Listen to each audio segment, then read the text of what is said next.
In medicine and money today, as drug makers are working on vaccines and getting plenty of attention, Abbott is concerned about heart failure. Let's check in now with Dr. Philip B. Adamson, the Chief Medical Director for Abbott. Good to have you here. And what is Abbott doing at this time as many people are talking about COVID? Well, we recognize that remote monitoring of patients, especially patients with heart failure, is required in order to maintain their stability and keep them from being exposed to COVID-19. So we've mobilized our expertise across our business units to try to develop a digital health approach and strategy to make virtual medicine intelligent. Sensor-based technologies, for example, are very important to provide information that wouldn't otherwise be provided from the patient's home.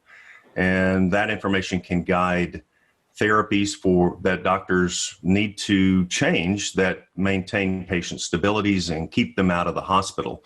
So we have really worked hard with the patient's outcomes in mind, patient focused, to develop this digital health and what I'm calling intelligent virtual medicine model with our products. You took a survey, and what did you learn?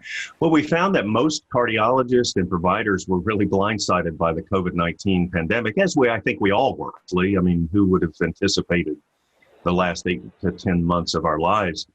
But I think that what we saw in this survey was that cardiologists were concerned that the level of care particularly for patients with heart failure was impaired by the COVID-19 pandemic. Inability to see patients, shifting immediately into a virtual medicine model, which is what they felt unprepared for. But the other concern that they had across the board was that we've just not seen the end of the COVID-19 pandemic. We anticipate that this syndrome, the COVID-19 syndrome, may actually increase over time the number of patients with heart failure. You can go to abbott.com/heartmatters, and it gives you the results of this survey, but other links as well that patients can see options that they have if they have heart failure. Thank you, Doctor, for the critical information. Thank you. For more Business First AM, check us out on social media. We're on Facebook, YouTube, and Twitter. And go to businessfirstam.com for where to see our show on TV.